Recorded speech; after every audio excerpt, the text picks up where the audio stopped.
Welcome to My Dance Hub Student of the Week show. I'm Brian Hankins, and today we have David and Shaw, competitive and social dancers. Welcome to the show. Thank you. Yeah. Good to have you guys. So tell me how you guys got started dancing.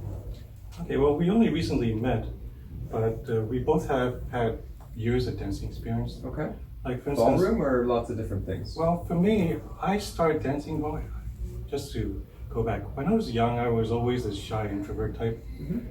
And finally, back in 1997, I saw this movie called Shall We Dance? Okay. You know, the Japanese version, not the American remake. And it just, something about it just spoke to me. You know, just the fact that when you're dancing and leading and following, the leader produces a safe space for the lady to follow and makes it so that you can showcase her and we can have fun as, you know, and it just spoke to me. At that time, I didn't know it at the time, but that was the beginning of masculine feminine polarity that I was just lacking at the time, and I decided to take ballroom dance class at that time. Oh wow, so this was, did you say 97? 1997, yeah. Oh wow. Yeah. Okay, so it's been a while. So this was when I was a medical resident. And Yeah. So I've noticed a lot of technical professions do dancing. So if you were to say survey the student population here, there's a lot of people, like I'm in IT, there's a lot of people in technical professions. And I wonder, is there some reason, is it because dance is sort of a nice artistic counterpoint to that? Or is it something about the patterns? And what would you think? There's so many things that go into it. Like, for instance, I used to do Tai Chi before I did dancing.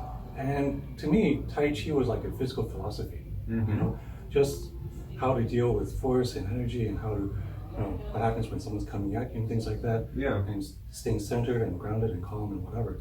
And then when I did dancing, it was more like a communication. Now you have energies that are commingling and harmonizing with each other, harmonizing with the music. Yeah, there's definitely something to that. And so there's a pattern to the music that you can feel and you can just integrate into a form of self-expression. Yeah, that totally makes sense. Shaw, how about you? What's your dancing history look like?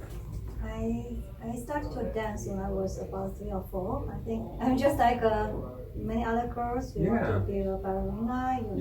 You know. So I think, and then when I went to junior high, we part of the school dancing team. In college, I think I was very active because we have clubs and I have to manage a club and also even, you know, teach some students how to do the social dance. But of course, I'm really by far from the expert. I'm just trying to, it's part of student activities. So, Yeah, no, I think it's great. How long have you been doing ballroom? yeah, since college. Since college, okay, great. Yeah, so, but after that, I was more focused on doing the Chinese folk dance and classical dance and also ballet. So, And I assume they balance each other out a little bit, right? I mean, there's things that overlap, right, that you're learning from one that lead into the other, and so when I saw the showcase, from your school, I saw that the walls, I can feel something like, you have that expression and a movement of this, dance. But in the same time, it's different. Yeah. So yeah. That makes sense. How did you guys find My Dance Hub? Well, when I got married, things just got in the way. We stopped dancing, and I was just building my practice at the time. And then when I was 45, I kind of semi-retired, and people started asking me how I managed to do that. I tried to explain how I invested. People started asking me if I invest for them. So then I just pivoted into a whole new career. So I just didn't really have time at all for dancing. But then, after I got divorced from my ex, not her. Thank you for clarifying. Yes. I started looking around for ballroom dance again because this was a passion that I've had for years that I just was laying dormant for a while. So back in 2000, when I first moved to Illinois, there weren't that many ballroom dance places around. There were like maybe dance sports in Villa Park or something. Yeah. And I studied originally at Arthur Murray back in Long Island. Sure. And there weren't anything like that here, but now I see there's an Arthur Murray just down the street. I see. Yeah, Fred Astaire. And I looked at My Dance Hub and I was pretty impressed because you have dance sport level instructors at a reasonable price. Yeah. And it was very near where I live anyway. And it's like, well, it's a no-brainer. And good quality instruction. I mean, what have you liked your instructors that you've had? Yeah, well, not to dump on Arthur Murray, but with other non-dance sport places, they tend to have teachers who are doing this as a second career or something like that. Whereas over here, when you have dance school instructors, level instructors, they just, you can tell this is like this primary passion. They really break things down to really, really minute levels that I can really sink my teeth into and really get to know. So, yeah, it's definitely, you know, you get a lot of teachers who've been doing it since they were 4, and they're professionals in their own careers and getting awards in their own careers as dancers, and they're very much like all in. So I think that's great. Yeah. For you guys, do you focus mainly on showcases or social dancing, or are you interested in competitions? What's like the sphere of ballroom that you focus on? Well, back in, again, year 2000, before my life kind of went to pieces, I used to do some showcases, and it kind of helped me motivate to learn more. Yeah. But when I first started to dance again, I just wanted to be social on the dance floor again. Yeah. Just to feel free and be able to just lead effortlessly again. Yeah. And then I met Xiao, and she's inspired me. She wants to learn at a competition level, so okay, let me step up my game and see if she can catch up to me, and soon she'll probably surpass me. That's great. Depends on who works hard. Right? I know. It is definitely like, can you put the time in to practice and push yourself? And I mean, I think there's great things about all the different pieces about the social, like how can you just lead and can you go out and just lead a random stranger as a guy, and you know, can a woman follow, and how does it all work? And there's something kind of magical when that works. And showcases, I think, give you that performance skill, like being up, all eyes on you kind of thing. And then the competitions are, I think, great goals where you have this thing you're working toward, and I guess you guys would be doing amateur. We'll be doing amateur as an amateur couple. So there's something great about that, where you're, you know, kind of in it together, and you have these same goals, and you're working toward, you know, making everything perfect. And there's something really neat about that. Yes. It definitely motivates you. Yeah, definitely. Kind of gives you something to shoot for. Yeah. Do you guys meet dancing related or not? And just you discovered that later that you both love dancing? We kind of knew we each loved dancing. So our first date, I brought her to one of our practice parties. Oh, fun! Just to introduce her to this is what I'm used to, and she was going to show me what she does with her dancing, and she decided to follow me. That's great. How has it been coming into this ballroom world? It sounds like you had done some ballroom before, but how is it sort of getting caught up and getting used to everybody and the dance styles and everything? I think it's amazing. Yeah. You know, I have been dancing in the neighborhood area for several years, and we used to have the showcase, you know, performance every year as well. But I mean, at that time, I was, of course, I didn't, you know, I was thinking I don't have a partner, you know, I didn't think about, you know, go to do the social dancing again.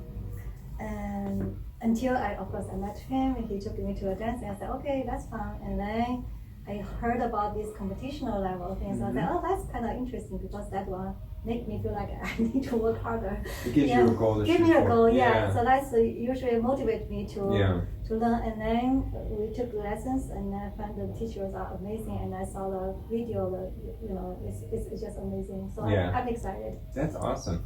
So it sounds like you both have danced with a variety of different partners. Is there something you've learned to look for in a dance partner that makes it work? Well, before, when I did showcases, I was doing pro-am, you know, working with my instructors. So I didn't really have much of a choice then. Yeah. But right now, since we're competing, we obviously chose our partners first. Yeah. And we had common interests, and now we're working together. Yeah. So. And are you guys, do you find that you're on the same page a lot with dancing, or when something goes wrong, is it your fault, it's your fault, or you're generally able to work it out, you're on the same page? Or do you have different ways that you attack a dancer, you know? I know different people start in different ways when they're like learning choreography or trying to make it work. How does it work for you guys? Well, it's kind of like in life, you know. Life isn't always smooth. Sometimes we have some things that don't quite work out. And the good news is we own our parts. We own that, okay, I'm not good at this. And, you know, she owns whatever she's not good at. But, you know, I'm also open to suggestions and feedback. Yeah, I think that's good. I think it's sometimes it's hard to like take the criticism, but I think that's kind of how you grow and learn too, is that you sort of got to take it and then say, okay, well, then maybe that's something I do have to fix, or maybe not, but you know. And that's a good thing about lessons also, because if something is not quite working, next lesson I would just tell Beyond whatever, hey, I'm trying this out. can I try this out with you? Yeah. Can you watch us do this? Yeah.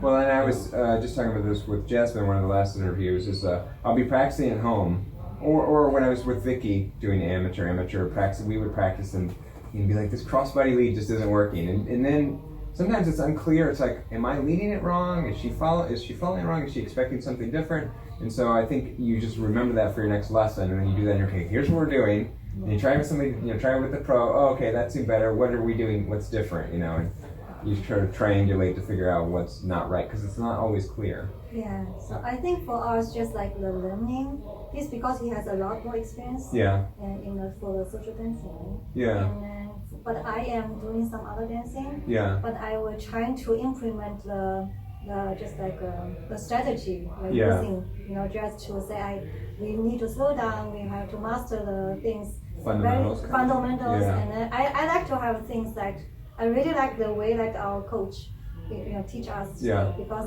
she breaks things down. Yeah. So I thought She's I really need good to at breaking know. things down. I Yeah. said I want to know the 45 degrees. I'm the same way. I'm like, what are my angles? Yeah, what are my angles? Yeah. That's the way Yeah. I learn. And I am the same way. I need Yeah. to know like the technical details. Like, okay, I'm 45 Yeah. degrees this way, and then line yeah, hands and this I said way. I'm an engineer. I'm Yeah. an IT. It's an engineer so, thing, yeah. So I said I need to know exactly the degrees, the Yeah. directions, so I know. I will say this has been my experience. I don't know if it's the same for you, but I can get too much in the weeds sometimes too, where I'm thinking too much about the technical details, and then I have to kind of, especially when I'm performing, I have to more like feel the dance, which is harder for me because I want to have it in my head, and so I'm always trying to be in my head. But I think there is something of like trying to learn it to a point where you're not thinking about the technical details anymore, and you're more just like feeling it with the music. And I don't know, we're all still working on that, I guess. Yeah. Exactly. There seems to be 3 levels of learning. Mhm. First level is book learning, right, or head learning.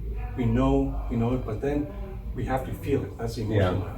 Yeah. And then after that, if you get to physical level, where it's right in your bones, Yeah, in your DNA or in your soul, whatever. Yeah. Then you can really express. Yeah, I think that's true, and that's why I don't know. For me personally, I always look at practice as so important because I'm like, I'm just gonna practice it enough that I don't have to think about it anymore. And I feel like if I just do it enough, then I won't be thinking about it. Because when I'm thinking about it, that's when like it's not enough time or things go wrong. It's like you can overthink it. Yeah.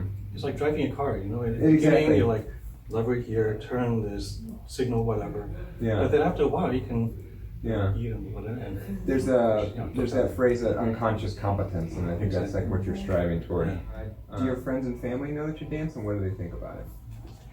yeah, so I just took this by myself, and I was by myself in Long Island, and I took dance lessons. And one time, our family was at a wedding, and I just got up and danced. And my parents were pretty amazed. My father was pretty amazed.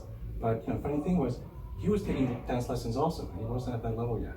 So it was kind of interesting. And after a while, next wedding, my parents were egging me on, hey, why don't you go dance? They're encouraging you. Yeah. Yeah. But another thing also is like when I first came to Naperville, and I was starting my practice, our department, I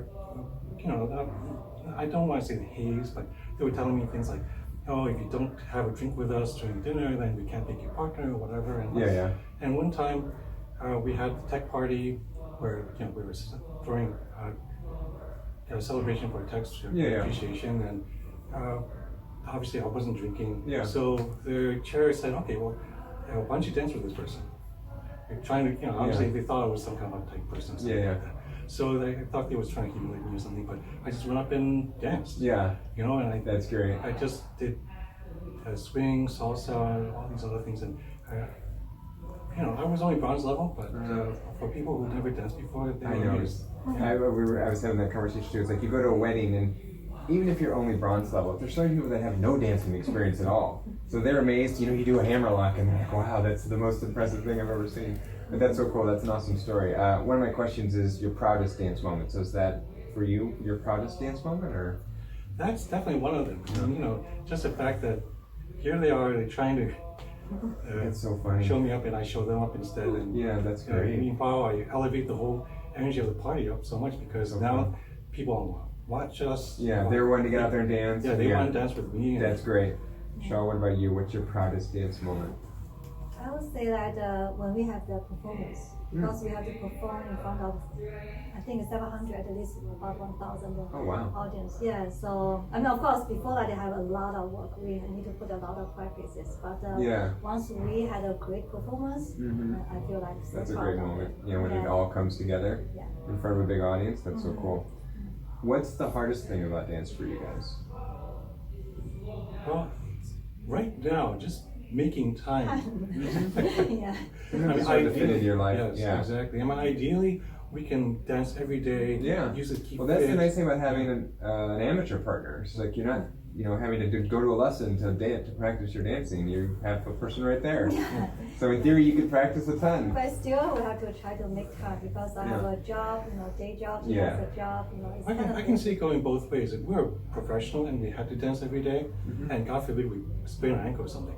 It could be disastrous for careers, not just passion. But you know, as amateur, you know, we already have full lives and we already have all these goals and dreams that we go for, and this is one of them. And just trying to fit everything together, right? Yeah. I know, and I think it's a struggle, especially if you're like a competitive person or a perfectionist. You want to do it right, and you're thinking, okay, I want to do it right. I got to put in the right amount of time, and you know, and I'm always like, okay, I learned this in my lesson, so I want to go back for the next lesson and have it learned, you know. And so you got to put in that practice to feel that.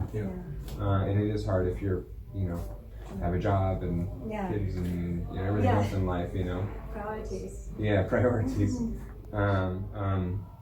So my last question I usually end on, well, obviously we can cover other stuff if there's things you want to talk about, is if you could put a message on a billboard for the world to see, what would it be? Don't ever be afraid to take imperfect action. I like that. Just like how starting ballroom dance, it's not going to be perfect in the beginning, but at least we're doing something. Yeah, I think that's hard for a lot of people because they feel like they're going to look foolish or they're going to do something bad. Exactly. I remember there's an Ira Glass interview where he's talking from NPR and he's talking about, you know, in the beginning you have taste, so you know what's good and what's bad. So we'll just take dancing for example. Like you know what good dancing looks like and you know what bad dancing looks like. And when you start out, you know that you have bad dancing. So it's hard to get over that gap of the difference between a bad dancer and a good dancer is they weren't just born that way. They put in the time and the lessons and the energy. Maybe they did it when they were 4, but they did it at some point, right? And so it's like, well, you have to now put in that time knowing that you're bad at this point and kind of be okay with that and get over that hump. And I just think part of it is there's a difference between being in your head and being in your heart. Right? When you're in your head, you're always in this mode of fear. Gee, what are people going to think about me? Whereas if you're in your heart, you're thinking about how can I connect with them right now? How can I love them right now? So, for instance, in the beginning, when I was dancing, I knew I didn't look good. I didn't really care because I just wanted to lead and make her look good, you know? And so that's why I really learned how to lead. Not caring about yourself at that point. Exactly. And when you get to that level of selflessness, then that fear goes away. You're now in your heart, you know? Yeah. No, that makes total sense. Shaw, how about you? A message on a billboard, what would it be? I think first I want to comment on follow up with his. I think that's a perfect. I really resonate with me because I tend to try to make things perfect. Yeah, so as an engineer, that's how I am too. I'm a perfectionist. And then he told me, hey, this is a minimum viable product. You know what I mean? Minimum viable, I like that. The MVP. That's a MVP. Yeah, exactly. That is why I think, actually makes sense. You know, it can be perfect. You deliver a piece of it, you know, and make it great and make it better. So you're gonna agree with his. Yeah. That'll be your joint message. Yeah, like for instance, you know, on the way here, she wanted to rehearse this. Oh, because she gave us the questions. I said, well, let's just. It's better to not be rehearsed a lot of times. So just go for it. That's great. You know, I took her to heart. You know, we kind of talked it out, but at least, you know, we're still spontaneous. Yeah. And so we're still synergizing. I think it's worked out well. Audience, what do you guys think? Good, right? Yeah. Well, that's everything I have. Was there anything else you wanted to cover before I wrap us up? Feel good? I feel good about this. All right, I feel good too. Hope people got value out of this and keep on dancing. There you go. This has been another episode of the My Dance Hub Student of the Week. Until next time, do what you love and keep dancing.